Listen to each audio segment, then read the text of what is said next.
Dans cette économie au ralenti, une profession est particulièrement touchée par la concurrence internationale. C'est celle des chauffeurs routiers, des professionnels qui dénoncent aujourd'hui des contraintes et des règles de plus en plus strictes.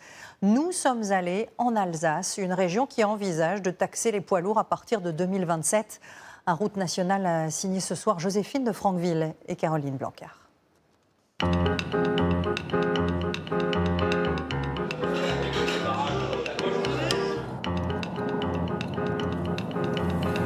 On est sur l'A35, surnommée l'Alsacienne. Sur cette autoroute, 10 000 poids lourds sont passés cette année.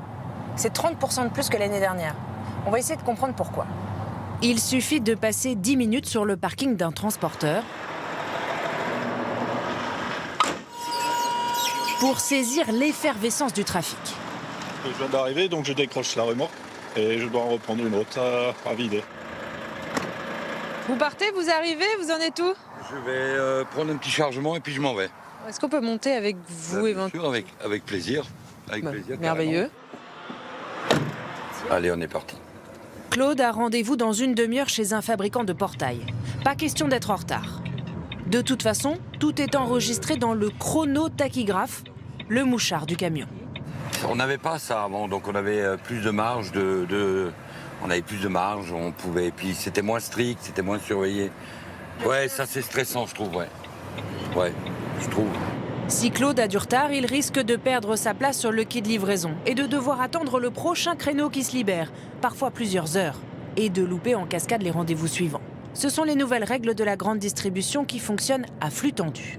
Un exemple, comme maintenant Lidl, ils ont un côté réception et un côté expédition. Donc nous, on ramène et ça repart tout de suite de l'autre côté et c'est dispatché dans les magasins. Donc il n'y a plus de stock en fait. Le stock est sur la route.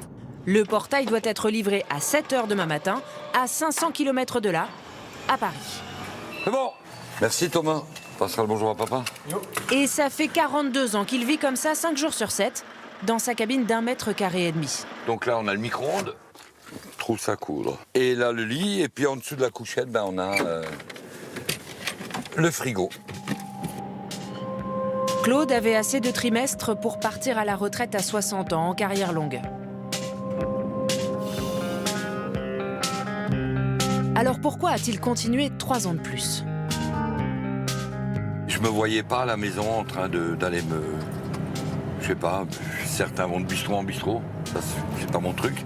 Et non, mais je me voyais pas à la maison. J'aime ce côté un peu voyageur. Nous laissons Claude rouler vers Paris et retournons voir son patron, Frédéric. Transporteur comme son père et son grand-père, mais inquiet aujourd'hui pour sa trésorerie. Depuis le mois dernier, il est confronté à une nouvelle écotaxe alsacienne. On est sur des marges très très réduites. Donc là, avec cette nouvelle taxe, ça sera la goutte d'eau qui fera déborder. On espère quand même pouvoir répercuter sur nos clients, parce qu'on n'aura pas le choix. Ceux qui ne le feront pas, ils vont mourir, ça c'est certain. Quand l'économie française ralentit, le secteur du transport est en première ligne. La vague de faillites est inédite cette année. Plus de 600 transporteurs ont mis la clé sous la porte.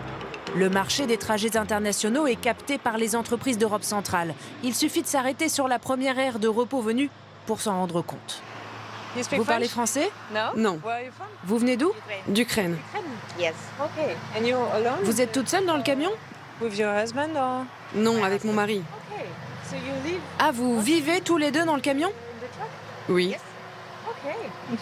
And for how? Et depuis combien de temps? The road? 2 mois. 2 months. 2 months. C'est illégal. La loi européenne impose aux chauffeurs de prendre 45 heures de repos hors de leur camion toutes les 2 semaines et de rentrer chez eux tous les mois. C'est tout le paradoxe de cette région où on croise à la fois des chauffeurs étrangers qui ne respectent pas le droit du travail le plus élémentaire et des chauffeurs français qui, eux, sont soumis à une réglementation très stricte, notamment en matière d'écologie. Nous montons dans ce véhicule école, où les chauffeurs suivent une formation obligatoire sur l'éco-conduite. Dans ce qu'on fait déjà là, on lève déjà le pied.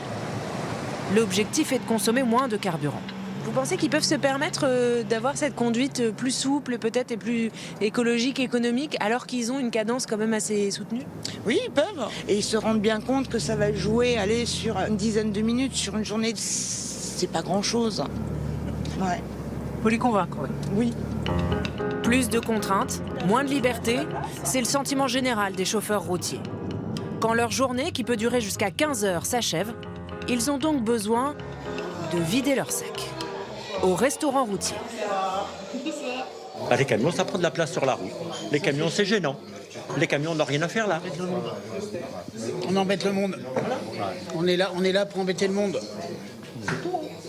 On n'est pas Là, l'image qu'on a de nous, c'est ce qu'on nous renvoie toujours. Mais par contre, ils sont bien contents d'aller faire leurs courses, tous ces gens-là.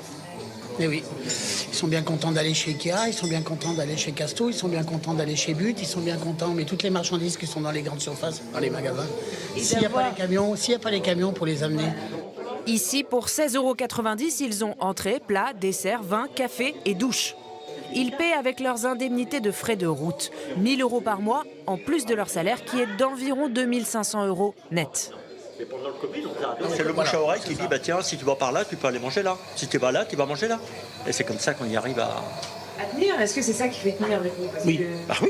Oui, c'est ça. S'il n'y aurait plus les restaurants, c'est plus la peine de faire ce métier-là. On s'en est rendu compte parce qu'il y a pas mal de restaurants qui ont fermé quand même. Hein. Qui ferment. C'est des trous dans les villes, dans des endroits où on n'y va plus. Un resto routier sur 2 a fermé ces 20 dernières années selon les syndicats. Il n'en resterait que 500 le long des routes nationales en France. Bonne soirée. Au revoir, Joséphine. Au revoir.